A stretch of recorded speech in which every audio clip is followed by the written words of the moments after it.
አሰላሙ አለይኩም ወራህመቱላሂ ወበረካቱ ድና የተከበራችሁ የቻናል ተከታታዮች እንዴት ናችሁ? ከኔ ጋር አልሐምዱሊላህ ረብል ዓለሚን። ዛሬ ይዤላችሁ የመጣሁት ኢትዮጵያ ከገባችሁ በኋላ አንድ ቀን በችግራችሁ ሰዓት ሊጠቅማችሁ የሚችል በጣም ሲምፕል የሆነ ነገር ማለት ነው የምነግራችሁ እሱን ነው። ሌላው ደግሞ በኮሜንትም በውስጥም በተደጋጋሚ የምትጠይቁኝ ሪያል ይዘን ብንገባ ይሻላል ወይስ ደግሞ ወርቅ ገዝተን ይዘን ብንገባ ይሻላል የምትሉ እህቶቼ በዝርዝር አስረዳችኋለሁኝ ማለት ነው። ያለውን ነገር ከሀገራችን ሁኔታ አንጻር ማለት ነው። ቪዲዮውን እስከ መጨረሻ ተከታትላችሁ ላይክ፣ ሼር፣ ሰብስክራይብ ማድረጋችሁን እንዳትረሱ።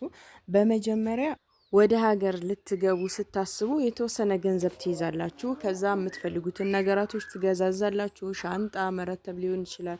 አንዳንድ የሚያስፈልጉትን እቃዎች ትገዛላችሁ ማለት ነው።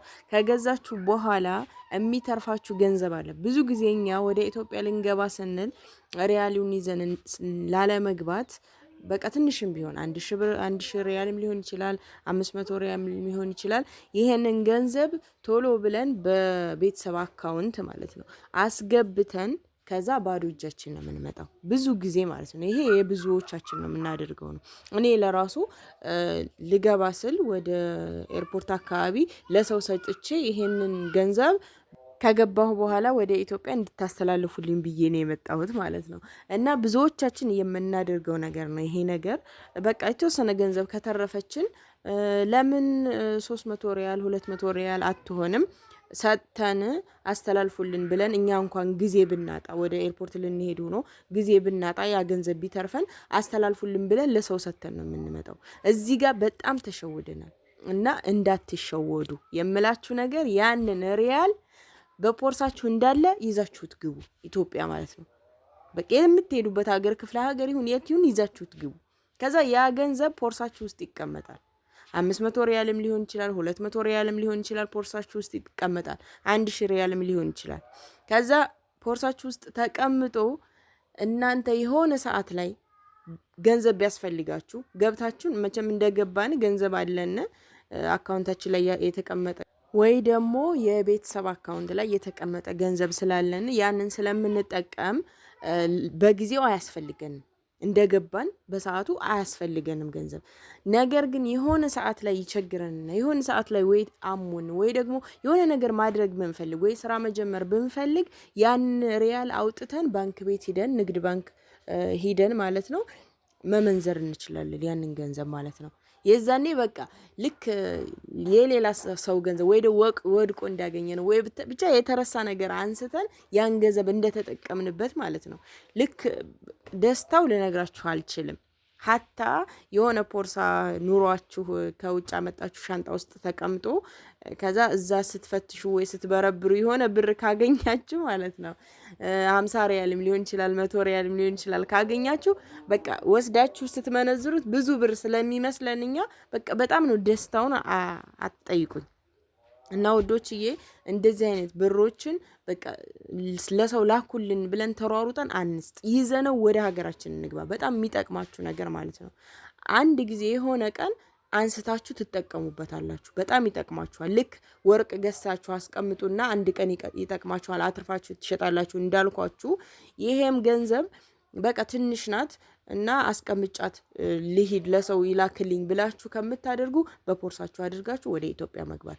ሌላው ጥያቄ የጠየቃችሁኝ ነገር ደግሞ ብር ይዘን ብንገባ ይሻላል ወይም ደግሞ ወርቅ ይዘን ብንገባ ይሻላል እያላችሁ የምትጠይቁኝ ብሩ የምትጠይቁት ብር ይዘን እንግባ ብላችሁ ወይ የአመት ብር ሊሆን ይችላል ወይ የ5 ወር ብር ሊሆን ይችላል ወይ ከዛ በላይ ሊሆን ይችላል። ይሄን ብር ሰብስባችሁ ግን በሻንጣ ይዛችሁ መግባት አንደኛ ኤርፖርት ላይ ያስጠይቃችኋል። ብዙ ገንዘብ ይዞ መግባት አይቻልም። ትጠየቃላችሁ፣ ትፈተሻላችሁ። ብቻ ሲጀመር ሻንጣችሁ የገባ ነገር ተፈትሾ ነው እንትን የሚለው እና ወርቅ ጋር አይገናኝም። ብዙ ሊያስጠይቃችሁ ይችላል፣ ሊያጉላላችሁ ይችላል። ምክንያቱም ይሄ ነገር ተዘርፎ ሊሆን ይችላል የሚሄደው ወይ ደግሞ የሆነ አርቲፊሻል ብር እያስገቡ ነው በሚል ብቻ ኮተታቸው ብዙ ነው። እኔ አንዲት ልጅ እንደዚህ በሻንጣዋ ይዛ ሲያልፍ ሻንጣው እዛ ላይ ብር ተገኘና ለጥያቄ ወደ ኋላ አስቀሯት። ምን ይበሏት አላቅም። ከዛ በኋላ ወደፊትኛ እየሄድን ነው። ምን እንደተጠየቀች አናቅም። ብቻ ወደ ኋላ ተስተጓጉላ ቀርታለች። እና እንደዚህ አይነት ነገር አለ። በሻንጣ ብዙ ብር ይዛችሁ ማለፍ አትችሉም። ያስጠይቃችኋል። በቃ እንዴት ነው ወዴት ነው ምንድነው መባላችሁ አይቀርም። ያ ነገር ደግሞ ያስተጓጉላችሁ። እዛ ላይ ነው ይሄ ኤርፖርት ላይ ኢትዮጵያ ከገባችሁ የኢትዮጵያ ኤርፖርት ላይ ራሱ እንደዚህ አይነት ነገር አለ። ጥያቄዎች ይበዛሉ። ከዛም አልፎ ተርፎ ደግሞ ቢያንስ እንኳን አልፎላችሁ ይዛችሁ ብትወጡ እንኳን ሌቦች በጣም የሚጠባበቁት ኤርፖርት በር ላይ ነው። እና እንደዚህ አይነት ነገር ያጋጥማል። ሻንጣ ብዙ ጊዜ እንደዚህ ተጊል የሆነ ሻንጣ ይዛችሁ በቃ ብር እንዳለው የሚያስታውቅ ሻንጣ ይዛችሁ በቃ በዛ ያለ ብቻ እንደዚህ ይዛችሁ እንትን ካላችሁ ጆሮአችሁን ሊሏችሁ ይችላል። እኔ በምን እንደሚያውቁት አላውቅም። ብቻ የሚያስነኳችሁ ነገር አለ። ያንን ብራችሁን ይወስዱባችኋል። በተለይ የክፍለ ሀገር ልጆች የሆናችሁ ይሄንን መጠንቀቅ አለባችሁ። ከምንም በላይ ወርቅ ያልኳችሁ ነገር ለምን እንደሆነ ታውቃላችሁ? ስለሚደበቅ ነው። ወርቅ ጆሮ ጌጥሽ ላይ ጆሮሽ ላይ ታደርገዋለሽ። የጆሮ ጌጥ አሰርተሽ ግራሙን ከፍ አድርገሽ ከዛ የአንገት ሀብል ታደርጊያለሽ። ማጫወቻ አለው የአንገት ሀብሉ፣ እሱም ግራሙ በዛ ያለ ነው። ገብቶሻል? በዛ አይነት አሰርተሽ ወርቅ ይዘሽ መግባት ትችያለሽ። አንዳንድ ደግሞ አላችሁ ወርቁ ሳይሰራ ዝም ብሎ ይሄ አለ አይደለ? በሙረባአት ተሰርተው ወርቆቹ እነሱም በሻንጣ ይዘን ንግባ ወይ የምትሉም አላችሁ። ይሄም አደጋ ነው። በቃ አሰርታችሁ ቀለበት መልበስ ትችላላችሁ። የአንገት ሀብል መልበስ ትችላላችሁ። ጆሮ ጌጥ መልበስ ትችላላችሁ። እንደዚህ አድርጋችሁ በቃ ተሸፋፍናችሁ ክሪም ምናምን ለብሳችሁ ማንም የሚጠይቃችሁ የለም። ማንም ጠያቂ የላችሁም። ሻንጣ ግን ሳትፈተሽ አትገባም። አያችሁ? እና እንደዚህ አይነት ነገር ስላለ የሚሻለው ብዙ ገንዘብ ከማምጣት የሚሻላችሁ እስካሁን ያወራሁት ነው። ወርቅ ይሻላችኋል። በቃ ብዙ ገንዘብ ካላችሁ ይዛችኋት። እኔ ያልኩት የተወሰነ ገንዘብ ከተረፋችሁ ወደዚህ ልትመጡ ስትሉ የምታዘጋጁት እቃ ጨርሳችሁ ገንዘብ ሲተርፋችሁ እጃችሁ ላይ በፖርሳችሁ እንዳለ ይዛችሁ ወደ ሀገር ግቡ። በቃ አንድ ቀን ያ ይጠቅማችኋል። በቃ ሪያል ፖርሳችሁ ውስጥ ኢትዮጵያ ተቀምጣችሁ የተወሰነ ወራት አመትም ሊሆን ይችላል ከተቀመጣችሁ በኋላ በቃ ያንን ሪያል አውጥታችሁ ብትመነዝሩት በቃ ሲጀመር እየጨመረ ነው የሚሄደው። ዶላር ሪያል እንደዚህ እየጨመሩ ስለሆነ የሚሄዱት አትራፊ ናችሁ። ያ የገንዘቡ ግን ሰብስባችሁ በሻንጣ ይዛችሁ የምትገቡት ነገር ከወርቁ በላይ ገንዘቡ አያተርፋችሁም። ሪያሉ አያተርፋችሁም ከወርቁ በላይ ማለት ነው። ገብቷችኋል? ላያያዝም አስቸጋሪ ነው። ለትንሽ ትርፍ ብላችሁ ደግሞ በቃ ስንት ጭንቀት አለ።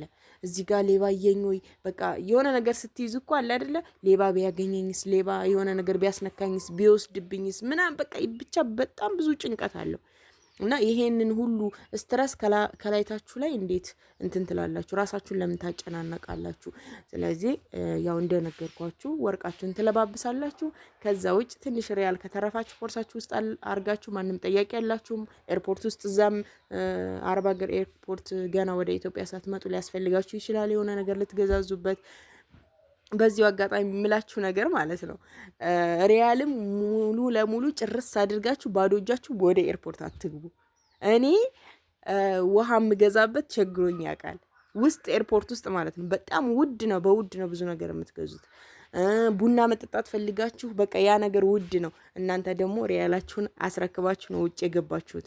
እና እንደዚህ አይነት ችግርም ስላለ ይዞ መግባቱ ብር የተወሰነ ብር ሲተርፋችሁ ላኩልኝ ከሌላ ክልኝ ብላችሁ አስቀምጣችሁ ባዶ እጃችሁን ኤርፖርት አትግቡ።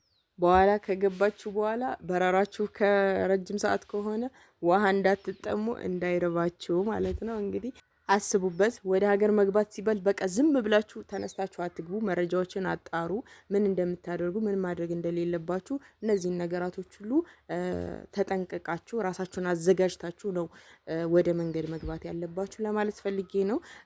ቪዲዮውን ከወደዳችሁት ላይክ፣ ሼር፣ ሰብስክራይብ ማድረጋችሁን አትርሱ። በቀጣይ ተመልሼ እስከመጣ አላህ ሰላማችሁን ብዝት ያደርገው፣ ሀገራችንም ሰላም ያደርግልን። ወሰላሙ አለይኩም ወራህመቱላሂ ወበረካቱ።